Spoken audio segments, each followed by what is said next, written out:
Praise the Lord. आप सभी को मैं ब्रदर शैलेश फ्रॉम मुंबई से आप सभी के बीच में एक अद्भुत विषय को लेकर आ रहा हूं।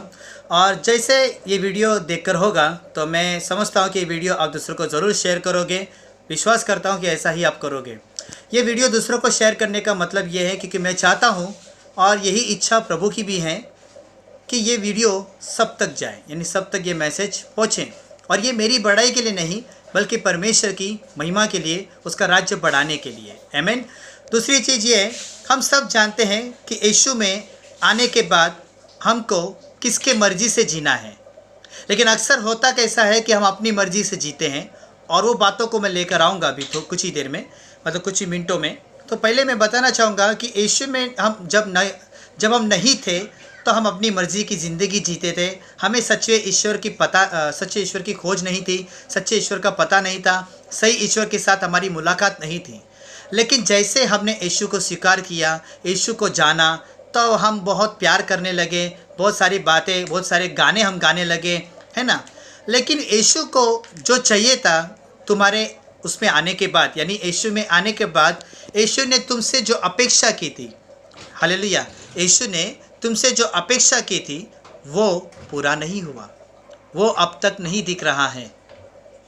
और यीशु के स्वभाव से, मैं फिर कहता हूँ, जो यीशु मसीह की स्वभाव से भर जाएगा वो हर एक बातों को जीतेगा। अब यीशु की दो चीज़ों को मैं आपके सामने रखने जा रहा हूँ। जैसे कि मैंने स्टेटस पर कहा था, फेसबुक पर कहा था, कुछ एडवर्टाइज किया था कि एक अद्भुत विषय के साथ आपके बीच में आ रहा हूँ। हालेलुया। सो ऐसा अद्भुत विषय यह है कि यीशु मसीह दो जगह पे, एक जगह पे चुप रहा और एक जगह पे उसने अपना मुंह खोला। एक जगह पे चुप रहा और दूसरी जगह पे अपना मुंह बंद रखा। किस बात के लिए? एक जगह पे चुप रहा और दूसरी जगह पे अपने मुंह को खोला। सो मेरी बात को समझने की कोशिश कीजिए कि मैं क्या कहने जा रहा हूँ। आप कुछ ही देर में समझ जाओगे। यीशु का जब तक वो क्रूस पे लटकाया नहीं गया तब तक वो क्या कर रहा था? प्रभु का काम कर रहा था। प्रभु यीशु मसीह सेवकाई कर रहे थे, मुर्दों को जिला रहे थे, बीमारियों को चंगाई दे रहे थे, लोगों को सिखा रहे थे। लेकिन सबसे ज़्यादा आपने नोट किया है कि वो सबसे ज़्यादा शिक्षा किसको दे रहा था, सबसे ज़्यादा किसको सिखा रहा था? जो उसके चेले थे। क्योंकि चेलों को वो तैयार कर रहा था। उसका मकसद क्या था? कि वो चेलों के द्वारा लोगों तक पहुँचे। वो चेलों के द्वारा, आज जैसे हम उसके चेलों को जानते हैं, हम उसको जान सके। वो चेलों के ज़रिए हम उसको जान सके, उसके कामों को जान सके, उसकी बातों को जान सके कि वो कैसे कार्य कर रहा था। हालेलुया। हाँ, एक और विषय आ गया, कार्य कर रहा था। तो यीशु जब तक क्रूस पर नहीं लटकाया गया, जब तक वो अपने लिए मार नहीं खा रहा था, मतलब जब सब कुछ सही था उसके साथ, जब वो सेवा कर रहा था, सुसमाचार दे रहा था, लोगों को सिखा रहा था, गांव से गांव चल के जा रहा था, है ना, मतलब बहुत ही दुख उठाकर यीशु ने सेवकाई की। फिर उसके बाद क्या हुआ? अब यहाँ तक उसने, जब तक वो क्रूस पे लटकाया नहीं गया तब तक वो क्या कर रहा था? अपने मुंह को खोला। लेकिन कैसे? अपने मुंह को खोला कैसे? प्रभु के कार्य के लिए। आज हम क्या कर रहे हैं? तो यीशु मसीह जब क्रूस पर लटकाया गया, क्रूस पर लटकने से पहले उसके साथ बहुत कुछ हुआ। उसके ऊपर कांटे चढ़ाए गए, उसके ऊपर सलिया ठोके उसके ऊपर, है ना, बहुत सारी चीज़ें उसके ऊपर मारा गया, उसका खून बहाया गया, उसके ऊपर थूका गया, बहुत कुछ किया उसको। लेकिन यीशु मसीह चुप रहा, यीशु मसीह सहता गया। अब मैं आपको कुछ कहने जा रहा हूँ। आज की तारीख में आत्मिक रीति से अगर हम देखें तो आज शारीरिक में हमारा बहुत लोग दिल दुखा रहे हैं, बहुत लोग हमें चोट पहुँचाते हैं। लेकिन हम क्या करते? जैसा वो लोग करते वैसा हम भी करते। क्या यीशु ने ऐसा किया? यीशु को जब क्रूस पर लटकाया गया, कांटे चढ़ाए गए, तो क्या उसने कुछ किया? नहीं, उसने चुपचाप सहा। किसके लिए? हमारे लिए। तो अभी हमको क्यों सहना है? हमको क्यों चुप रहना है? उसकी महिमा के लिए। यीशु हर जगह चुप रहा, उसकी महिमा के लिए, उसकी पिता की बड़ाई के लिए, उसका फ़र्ज़ पूरा करने के लिए। आज वैसा ही मरते दम तक हमें फ़र्ज़ पूरा करना है। हमें यीशु के स्वभाव से भरे रहना है।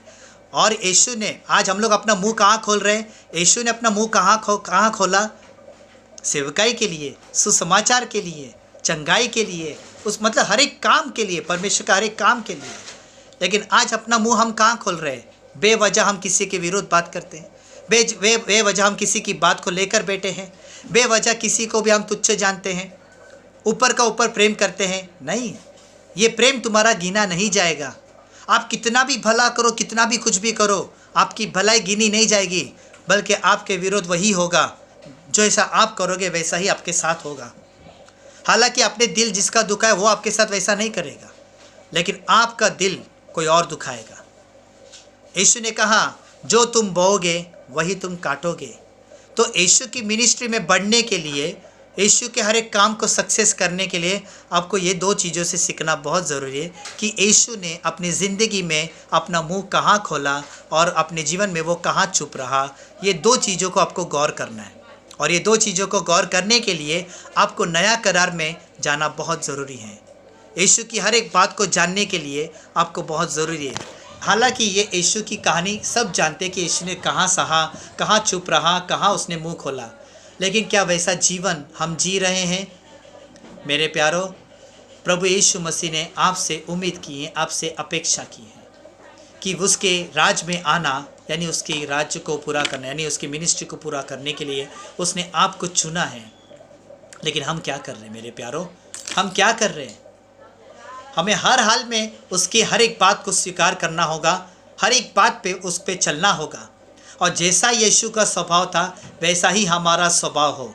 यीशु ने क्रूस में लटकने से पहले वो जो भी सहता गया उसने बता दिया कि तुम्हारे साथ भी ऐसा ही होगा।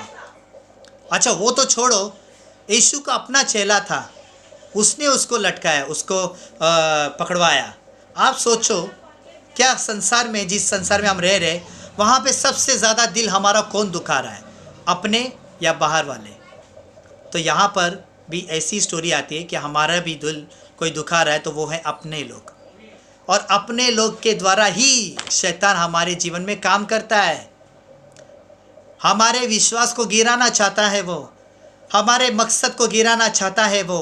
जो यीशु की इच्छा है, वो इच्छा को पूरा नहीं करने के लिए वो हमें हर हाल में गिराना चाहता है। और मैं चाहता हूँ कि हर विश्वासी हर हाल में, जैसा शैतान हर हाल में गिराना चाहता है, वैसे हर हाल में हर विश्वासी को मैं उठाना चाहता हूँ, मैं उत्तेजित करना चाहता हूँ, मैं उत्साहित करना चाहता हूँ कि हर विश्वासी जाग उठे और उसके वचन में जाग उठे, उसके वचन में वो तैयार हो जाए। ये बातें मैं हर बार कहता हूँ, लेकिन ये जो बातें मैंने आज कहा है वो शायद ही मैंने पहली बार कहा है।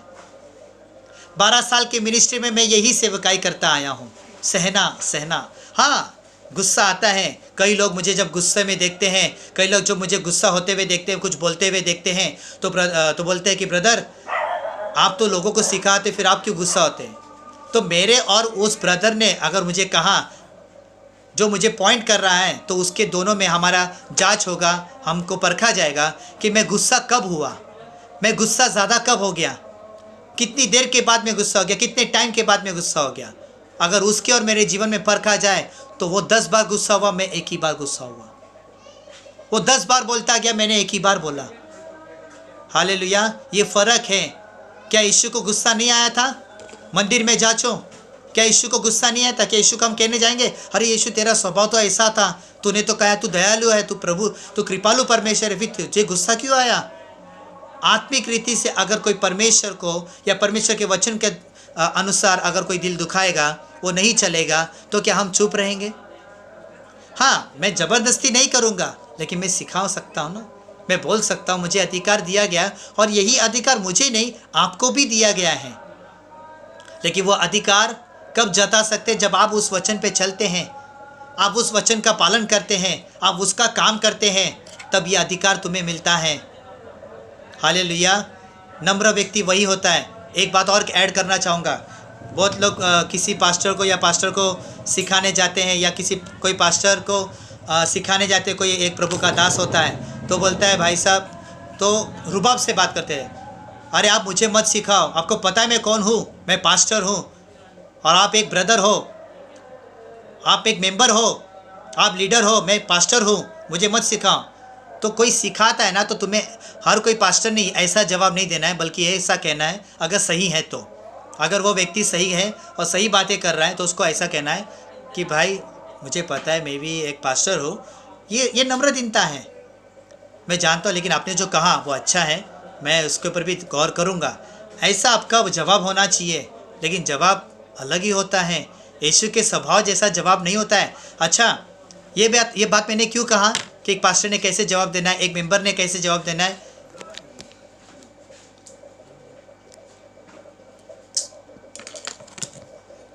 एक मेंबर ने कैसे जवाब देना है, क्योंकि यीशु ने कैसे जवाब दिया। यीशु ने बहुत सारे लोगों को कैसे जवाब दिया। किसी ने कहा क्या तू यहूदी का राजा है, तो यीशु ने कहा तुमने आप ही आप कह दिया। उसकी बात को गौर करो, यीशु के बात को, यीशु के स्वभाव को गौर करो और देखो, फिर तुम दुनिया जीत सकते हैं। तुम्हारे द्वारा कई लोग उद्धार पाएंगे तुम्हारे स्वभाव को देखकर। आमीन, प्रेज़ द लॉर्ड। सो यही मेरा संदेश है। मैंने 5-6 मिनट कहा था, लेकिन 11 मिनट हो गया। सो बहुत बहुत धन्यवाद इस वीडियो को देखने के लिए, और दूसरों को शेयर करें, और शेयर जब करते हैं तो उनको कहे सब्सक्राइब करें, कमेंट करें, क्योंकि ये दोनों चीज़ों को मैं देखना चाहता हूँ, और साथ ही साथ मैं प्रभु की महिमा को देखना चाहता हूँ। सबसे बढ़कर प्रभु की महिमा हो। आमीन, प्रेज़ द लॉर्ड। जय मसीह की। परमेश्वर आप सभी को इस संदेश के द्वारा आशीषित करें। God bless you.